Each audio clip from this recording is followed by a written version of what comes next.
here mention the idea of solidarity. And that is sort of the theme of what I want to talk about this morning, because I think without solidarity, without unity, we will not get power and we will not win workplace health and safety, and we won't win a lot of other things that we need either. So I want to start out with the story of actually that's sort of the antithesis of that, or the opposite of power. I was at a demonstration or a rally that was maybe 15 or 20 years ago, and it was in front of the Union Labor Council's place on Spencer Street. And we went out in the parking lot and we had this rally, and there were maybe 10 or 15 of us there. And at the end of the rally, we all sang the song "Solidarity Forever," which all of you in the labor movement know, and many of you others may know as well. And the chorus goes, "Solidarity forever, and the union will make us strong." And as we stood there, and it was a gray day in this parking lot with 10 or 15 people, I thought, this song, we're just going through the motions here because we are not strong. There's not enough of us here to be strong. And after that, I think that feeling of sort of lack of power and lack of unity has been reinforced. I've been in Syracuse for about 30 years now, and doing this work, which on a day-to-day level means that I deal with injured workers who come in, who have been injured on the job, like Irene, like others that you all either know or maybe have experienced yourself.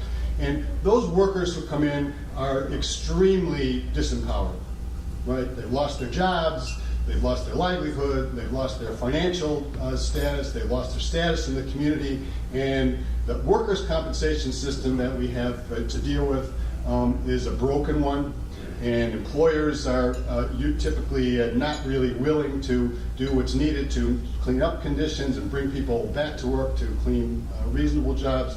So with every day in that system, it's really I would call it not exactly an empowering sort of kind of activity, right? It's more like let's see what little reward or little benefits we can kind of grab or eke out of it.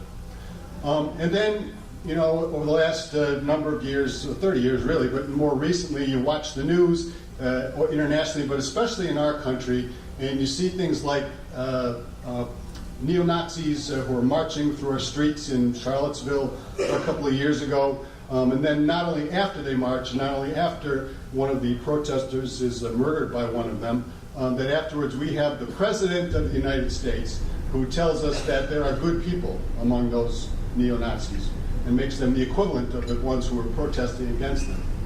And on a smaller scale, what we see is a couple of weeks ago, there was an article in the newspaper about Medicare for All, single-payer health care effort that's going on.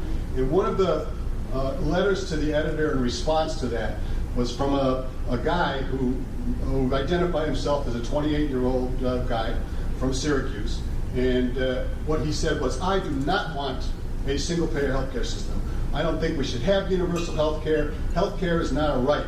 And why is that? Because health care, or people's health, is, if you have bad health, it's the result of those bad choices that you made. And if you make those bad choices, then why should I or anybody else be paying for your health care?